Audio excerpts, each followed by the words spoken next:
যে আপনাদের সাথে আলু দিয়ে খাসির মাংসর সহজ একটি রেসিপি আপনাদের সাথে শেয়ার করব। এই রান্নাটা যারা একদমই নতুন তাদের জন্য খুবই সহজ একটি রান্না হবে। প্রথমে খাসির মাংসগুলো ধুয়ে রেডি করে রেখেছি, সাথে মশলাটা একদম আলাদা করে বেটে রেখেছি। আর এদিকে কিছুটা আলু কিউব কিউব করে লম্বা লম্বা করে কেটে রেখেছি।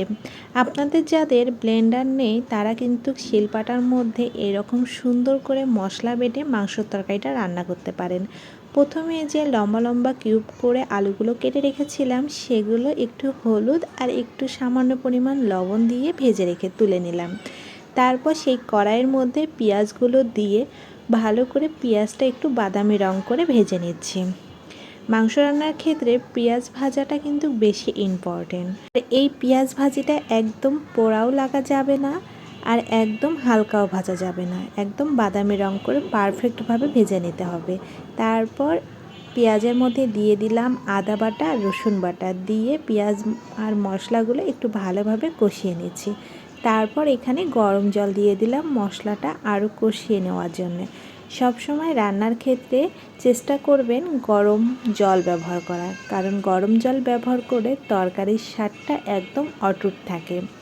এখানে এই মশলার মধ্যে দিয়ে দিলাম লবণ, পরিমাণ মতো হলুদ, পরিমাণ মতো মরিচ বাটা, কারণ আজকে আমি এই বাটা মশলা দিয়ে যেহেতু তরকারিটা রান্না করব তাই এখানে কোনো প্রকার গুঁড়া মশলা ব্যবহার করব না।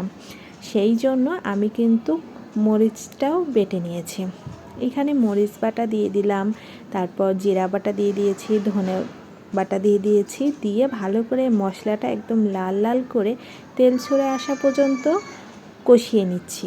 নেওয়ার পর এই তো আগে থেকে রেডি করে রাখা মাংসগুলো দিয়ে দিলাম। এখন তো এই মাংসগুলো সুন্দরভাবে কষানোর পালা। মাংস কিন্তু যত ভালো কষানো হবে মাংসের স্বাদ কিন্তু দ্বিগুণ বেড়ে যাবে। মাংসগুলো সুন্দরভাবে এখন ভালো করে কষিয়ে নিচ্ছি। এখানে একটু সময় নিয়ে কষাতে হবে, সময় নিয়ে কষলে কিন্তু তরকারির স্বাদটা কিন্তু একদম পারফেক্টভাবে ভালো হবে। এই তো আমি সুন্দর মতো এখানে প্রায় 30 থেকে 35 মিনিটের মতো ভালো করে কষিয়ে নিয়েছি। এমনভাবে কষিয়ে নিতে হবে যাতে করে খাসির মাংস অর্ধেকটা কষানেই সিদ্ধ হয়ে যায়। তারপর এখানে পরিমাণ মতো ঝোলের জল দিলাম। এই জলের মধ্যেই কিন্তু বাকি মাংসটা সিদ্ধ হয়ে যাবে, আমার তরকারিটাও রান্না হয়ে যাবে।